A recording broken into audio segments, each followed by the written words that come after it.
magsinadya kita sa parokya, dali kag magpamati sa aton liturhiya. Kag-aton ipalak ka sa tagsa ka pamilya.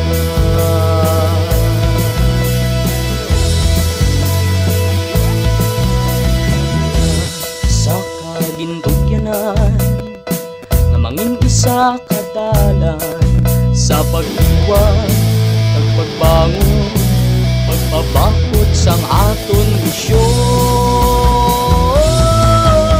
Dali kag magsinadya kita sa parokya, dali kag magpamati sa aton liturhiya. Kag-aton ipalakad sa tagsa ka pamilya.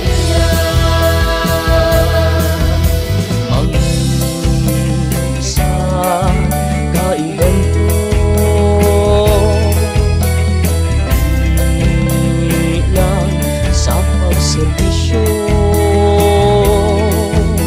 kundi pati sa pagtuon,